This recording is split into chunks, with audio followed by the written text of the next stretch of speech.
Hello everyone, and welcome to the reading of the week with Tarot with Titania. That's me. I just want to thank you for being here. This reading is for the week of December 4th to 11th, and let's get started. Creator, this is your daughter Titania, and I'm here with all those who have chosen to listen to this recording. My intention is to be a clear channel for the information that they most need to receive right now, and to provide that to them in a manner that they will easily and effortlessly hear, understand, and integrate for their highest and greatest benefit, and the highest and greatest benefit of anyone whose life they touch, and also this beautiful planet we call home. I call upon my higher self and the overlighting angel of this reading, as well as the higher selves of all those listening to this recording now and in the future, that they may be present to facilitate this exchange and ensure that it happens in the clearest and highest and best way possible for everyone's greater good. I'd also like to invite the four archangels to come and hold the four directions around us, creating a sacred container of light, of love, of clarity, of wisdom, of healing, of transformation, of empowerment, of whatever is in our collective heart and mind at this time, creating a wonderful container across time and space, wherever anyone is who is listening in. I invite Raphael to hold the east, Michael to hold the south, Gabriel to hold the west, and Uriel to hold the north. I thank you for coming and for being here with us now. I'm so grateful for your support and your love. Let's get to the reading.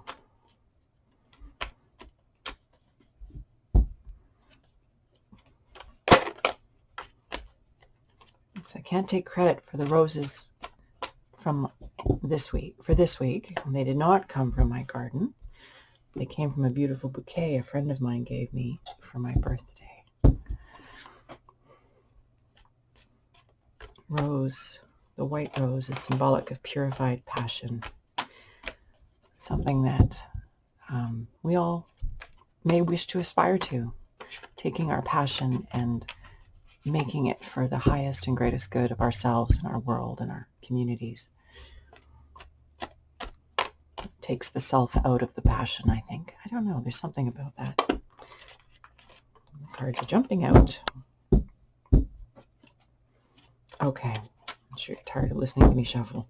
Here we go. What do we need to know for the week ahead?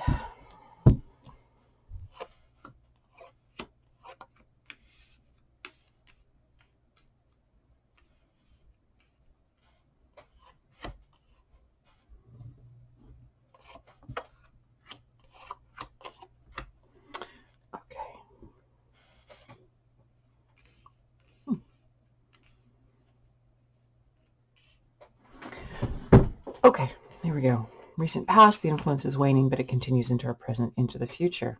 Our old friend, the Fool. This is this heart openness, this walking with wonder and curiosity and being open to all that surrounds us. It's this energy of wonder, of excitement, of possibility, of stepping out into life and being inspired and enjoying it. So the Fool is the first card of the major arcana and has to do with all of those energies. And this is sitting in our recent past. So this energy of newness, of allowing ourselves to be open and inspired, to keep our eyes open, to keep looking around us at life like a child would, or a baby. You think about babies and how they are always so inspired and moved, taking things in and enraptured by silly little things, or things that we think are silly and little, but to them are so amazing. So this reminder of keeping our eyes open and looking at life with fresh perspective, because that will inspire us and keep us moving. And we will see things we might have missed otherwise with our jaded vision. Okay, next card.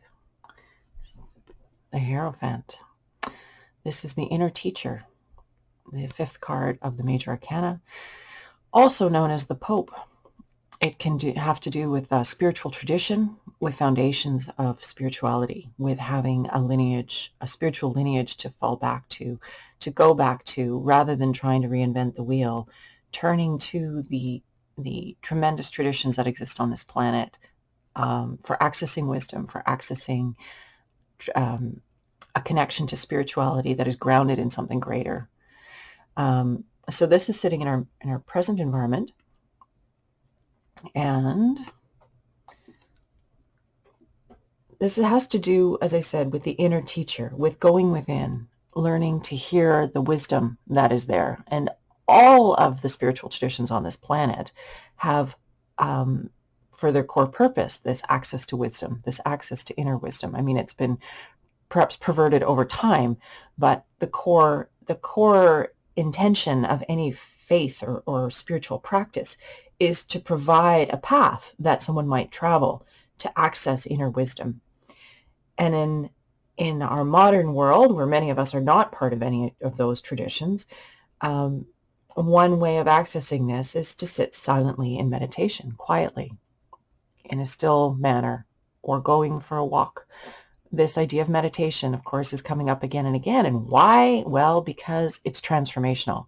The practice of meditation transforms us, body, mind, and spirit. There's just no other way around it. And that's why it's such a core component of so many of the various spiritual traditions. So this is sitting in our present environment. This is up.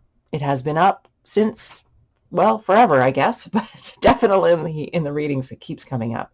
But there we have access to wisdom. We have access to perspective that we don't have when we don't take the time to be still and intentionally take time apart from the busyness of our lives to become calm and centered and grounded and neutral, and then look at our world with fresh perspective.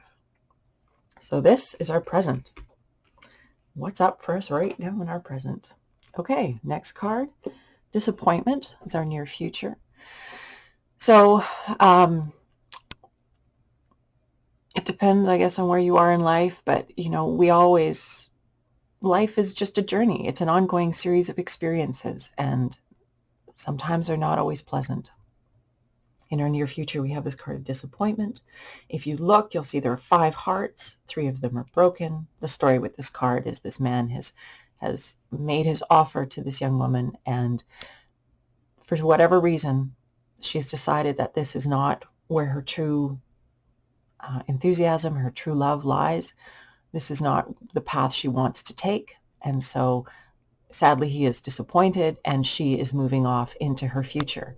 2 of the hearts are whole, which represent that hope for the future, or that moving towards what is whole. Really important that in the face of whatever disappointment, that we stay resilient, that we recognize what we're feeling as disappointment. I mean, I think that's really important as a human being. We're embodied for a reason. We're having these experiences of emotion because we are in bodies. And so this opportunity to recognize where we are, acknowledge our emotions, and then point our boat in the direction of what we do want, where our full hearts lie, where our hearts are full, where we are inspired, where we are moved, what we are moved by. So she's turning her back and she's moving on in a new direction, away from the disappointment and sadness. And it's not to diminish that experience. It's not to make it wrong, but to just recognize that it's information. When we know what we don't want, we know what we do want. And that's very powerful for helping to continue us on our path. So just don't fall in the hole and get stuck saying, oh, I'm so disappointed. Oh, it's so miserable. Oh, things are so terrible. Oh, poor me, poor me. I mean, if you want to hang out there, you're welcome to, but it's not a very productive or happy place to be. Certainly not a very resilient place to be. And for all of us on this planet at this time, we're really being called towards being as resilient as possible. And that, of course, is where this comes in, the meditation piece and being resilient. I guess my camera's a little askew because this isn't lining up. Okay, don't mind me. Foundation of the reading, why we're having the reading this week. Defeat. So this energy of adversity, this energy of feeling put upon, this energy of feeling like, really, I'm so done with this. I'm so done. I'm so done. So tired. So exhausted. So ready for a break. I just want this to be finished. So this energy is the foundation. It's why we're having the reading this week. And it's okay, like we just talked about, this idea of disappointment. It's okay to be where we are. It's okay to have the feelings that we have. It's okay to just feel them and then let them go. Let them flow through us. Let them have their time and then let them go. You know, we are not our feelings. I've talked about this before. We're not our feelings. They're part of our experience, but they aren't who we are. And sometimes we let those feelings define us, and they make it mean something. We tell ourselves stories. We tell ourselves stories that keep these feelings alive in our field, and we make it mean who we are. This is not serving us. We have an opportunity in every moment to create who we are and what we want. And it's really important that we avail of ourselves of that opportunity and move ourselves towards what it is that we do want to create. So despite the defeat or this feeling of adversity or feeling at the effect of, this person is standing on that white rose of purified desire. They're standing in that place of love, of a broader, wiser love, holding them in a good way. We're always held in a good way by the broader energies. And it's just up to us to realize it and to line ourselves up with those energies so that our life becomes one of ease and flow rather than resistance and difficulty. It's not to say that we won't have hardship in our lives when we line up, but life flows differently. We flow with it rather than being in resistance to it. We flow around the rocks rather than getting pummeled by them. So the foundation card this week, let's get back to what this means, is in the face of feeling tired and at the effect of, etc. Take care of yourself. Nurture yourself. Maybe give yourself a bit more opportunity to spend time here. Pour yourself a bath and go meditate in it. That's okay. There's no rule about how you have to meditate. All we're looking for is that access to the calm, broad, wise wisdom that is there when we set the intention to connect with it. Intention is so powerful. So this week, if you're feeling like you're just done, then it's time to take some time to plug into what will renew you and replenish you and help you. And my suggestion is this: accessing that broader, wiser place. However you have learned to do it, and if you have no practice, then maybe it's time to just start experimenting and trying. As I mentioned before, we have a recording in our bunch of recordings that I did with Dr. Carolyn Nesbitt about meditation, and we talk about it a bit to give you some ideas and some inspiration about where to start. Okay. I can't emphasize enough how important meditation is. So I hope you guys will pull up your socks and keep with your practice if you have one. Congratulations. Well done. Keep going. Keep going with it. If you don't have one, then it's a great time to start. I encourage you. How we need to conduct ourselves is the next card. King of Swords. So King of Swords is this very practical guy. He has a plan. He works the plan. He's all about ideas and action. And it's the realm of air, the suit of air in the zodiac, the astrological signs that are associated with their Gemini, Libra, and Aquarius. So this is a person who tends to be pretty mental. They like to think a lot. They love philosophy. They love to think about things. And they like to make plans and then work the plans. And okay, so let's face it, life happens and sometimes our plans don't go as we plan, but that's how we can be resilient and adjust and adapt. So anyway, our card for this week, how we need to conduct ourselves, is to be a little bit more distant, maybe not so caught up in feeling, being more practical, being more rational, being more linear, making plans, working plans, getting things done. And again, I don't think that there's anything wrong. Again, there's nothing wrong with our emotional experience, but it's recognizing it's just a part of us. It really should not dominate us. It should not be what runs our life. And that's where this can perhaps be helpful, is being a little bit more removed from it, being a little bit more analytical about it and going, okay, I'm having these feelings. I'm feeling these feelings. I'm allowing myself to have these feelings. And I'm recognizing that I am not these feelings. I am more than these feelings. These are just part of my experience, and they will pass. If I'm feeling something that's hard right now, or I'm feeling disappointment, or I'm feeling something that feels not how I want to be feeling, well, that's okay, because it will pass. And sooner, if I give my attention to something more directed and focused and practical, right? You can take yourself out for a walk. You can take yourself and apply yourself to a project maybe that's been sitting on your shelf that needs your attention. Being practical. Get down to the things. Chop wood, carry water. That's what it's all about. That's what that expression is all about. Life goes on. We have to do stuff. And wallowing in our misery doesn't serve anybody. Okay, the next card. How others are going to be. The King of Wands. We have like some good masculine energy happening this week. So this is very practical and very much about doing and making stuff happen. So the King of Wands, the suit is fire. The wand suit is all about the element of fire. It's about inspiration, creativity, passion. It's about this energy of making stuff happen in that realm, in that area. And this is sitting in the position of others, what we can expect or what we could see in others' experience, how others are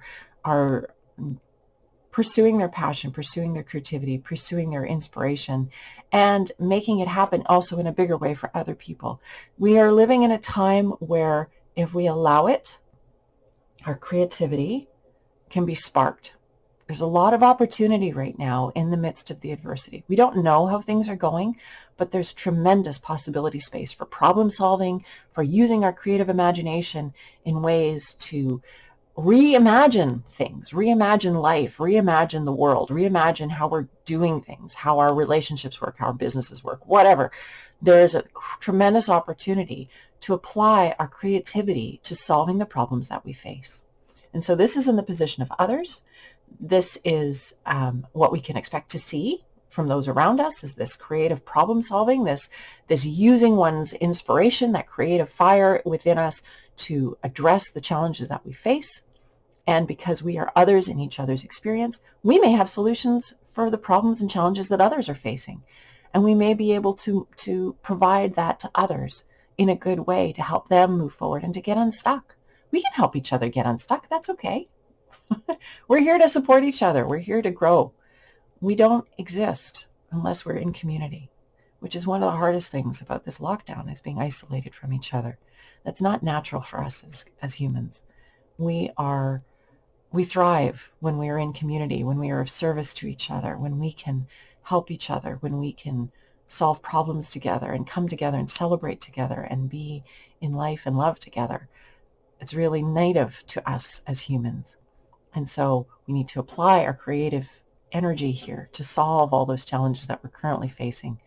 And we are tremendous at this. Humanity is tremendous at solving problems. But we have to give ourselves permission to get to this beautiful creative space to make it happen. So the energy of others. And then the outcome. Well, that's a nice card. The outcome is celebration.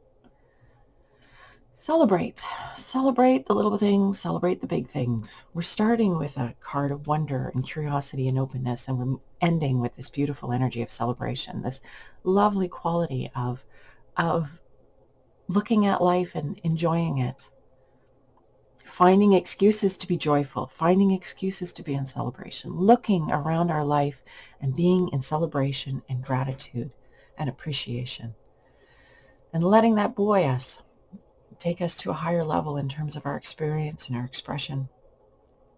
And, even if you're not really feeling it authentically, start somewhere. Start somewhere to look for those things that mean more. Look for those things that are beautiful. Beauty actually transforms us. It opens our heart to love. So having a practice of some kind of beauty, noticing beauty and allowing it to be in our field, is a wonderful thing. Okay, that's our outcome, the movement that we're going towards. So here we are, being in wonder, staying curious, staying open, staying flexible, staying dynamic, staying in that flow, moving with things, moving with it, not resisting it, looking for the opportunity, looking for the possibility, staying in that positive energy. the energy of the Hierophant, this reminder that we have access to tremendous resilience and empowerment when we practice meditation. And that is a word that I use to convey the idea of taking intentional time to be still, to be quiet, to be inward, to set the intention to connect to the higher, broader, wiser aspect of ourselves and the universe, and to become a clearing and a space for that wisdom to come into our field. And as a result, we are transformed, or even our biology is transformed. It's profound. Meditation is profound. And whatever way you practice it, it will change you. In the face of disappointment, looking always for the direction that we want to go in, always pointing our boat in that direction and pursuing the full hearts. So even in the midst of disappointment, there always is love that exists. There's always inspiration that is there. There's always enthusiasm. Continue to give your attention towards that. And again, turning your back on the disappointment, not to deny that it happened, but to use it to direct you in the path and the course that you want to go in.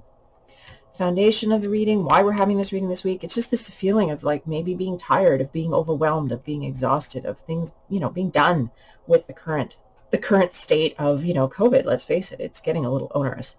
And we can choose to be resilient in the face of this. We could take care of ourselves, and that's super important. I just want to iterate, because nobody seems to be talking about this. There is so much that we can do concretely to take care of ourselves in the midst of this pandemic. So many things.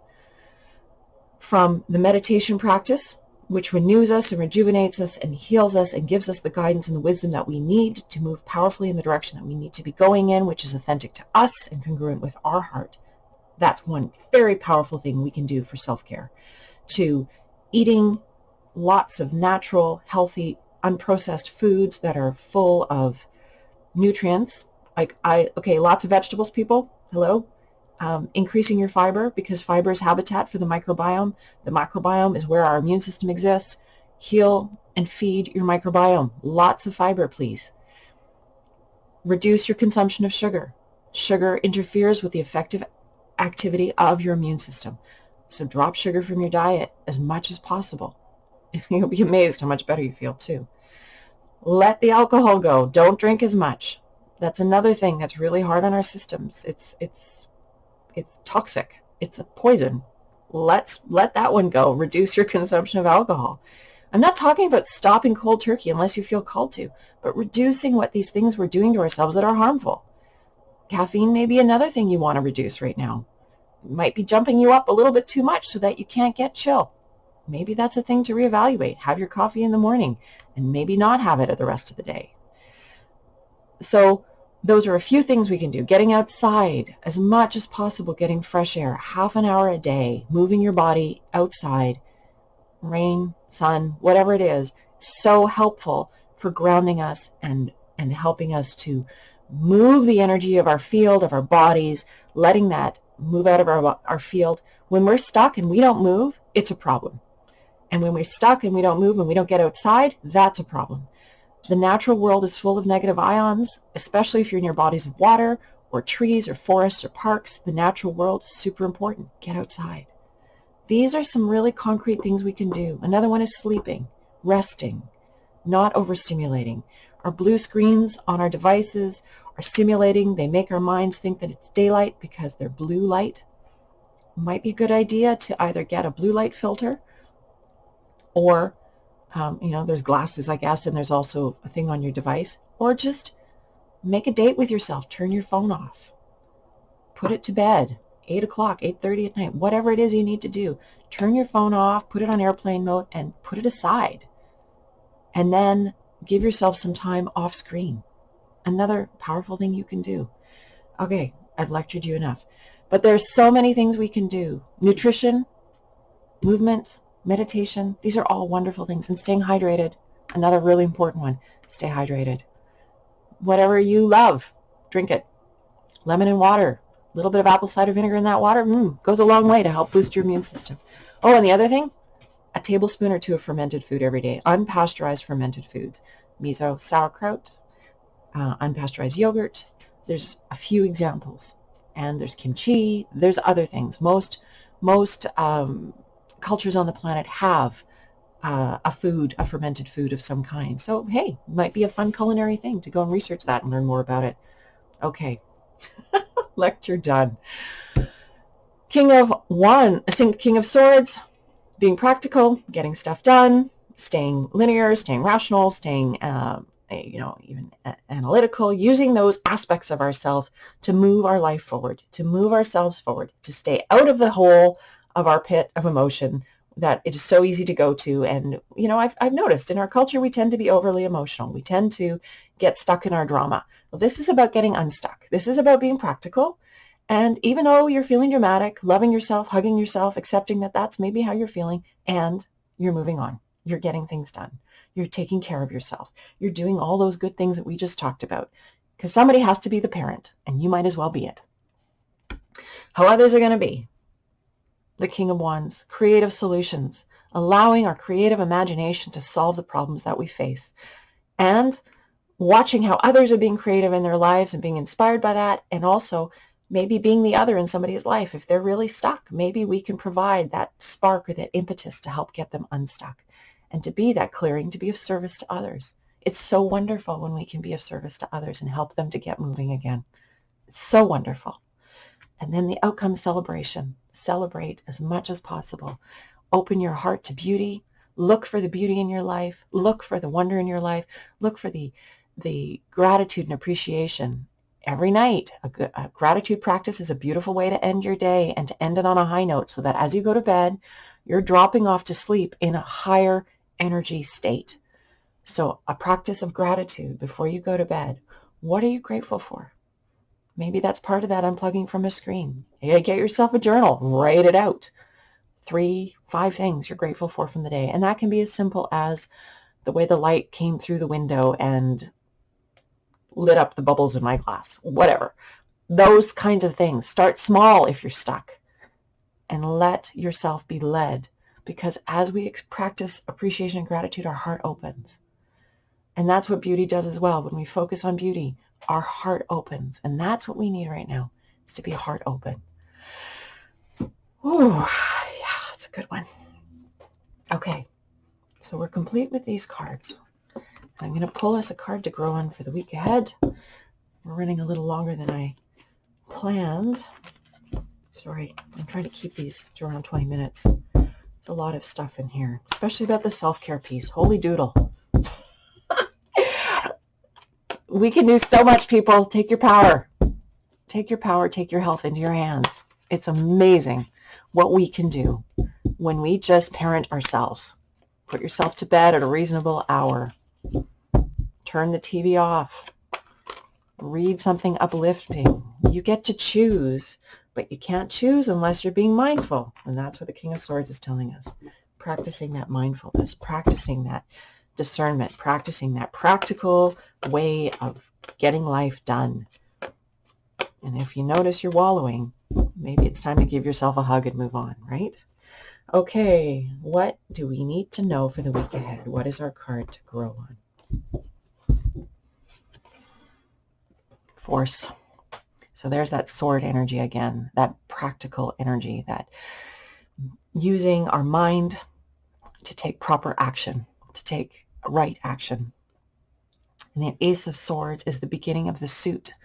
It's this very much this an idea of beginning energy, of starting, of making things happen. We've had this card before. It's up for us all on the planet. This idea of pruning. I like to call this the card of pruning. I'm a gardener, so this really speaks to me. But a sword is very sharp, and when wielded with deliberation and intention, cuts deeply, permanently, cleanly, and makes things, transforms things. So when you have a bush in a garden that is overgrown, a small shrub, you need to look at it carefully, figure out where the dead, diseased, crossing branches are, and then you prune that tree, that shrub, by cleaning out all of those aspects of that bush or that shrub. And then you can work on the structure of the plant to make sure that there's enough light and air circulating throughout the plant so that it can thrive. So this to me is the card of pruning, and this is our work or our focus for the coming week, our card to grow on for the coming week. It's about pruning our lives. Where do you need to prune your life? What do you need to change? Talking about that foundation card, all of those good things we can do for ourselves. What do you need to change or transform in your experience? What do you need to prune in your experience to take care of yourself, better care of yourself, and better care of the world? There's always room for opportunity here. So that's our card to grow on this week, my loves. I hope it helps. I hope you all have an amazing week. Let's close this with our closing prayer. Creator, this is your daughter, Titania. I am so grateful for this opportunity to do this work, to do this reading, to be of support to so many of my wonderful brothers and sisters on this planet. We are all getting through this together, and I'm so grateful for all the love and kindness and support and wisdom that is there. I'm so grateful for how our eyes are being opened and our hearts are also being opened, and we are being transformed. We are moving towards more light in our fields, more light as a result on this planet. We are becoming more than we were as humans, and we are deliberately choosing this. Each and every one of us, we have this opportunity to choose to become more than we were. And I ask for continued support and light and love and guidance as we all move through this time together, that we may be better able to take care of ourselves, better able to take care of each other, and collectively as our light grows and increases individually and collectively, transforming this amazing planet for the better. I send love and light to each and every one of you who's listened this week. May you have an amazing week, and I will look forward to being in touch with you and reading for you again next week. Much love and light, everybody. Take good care.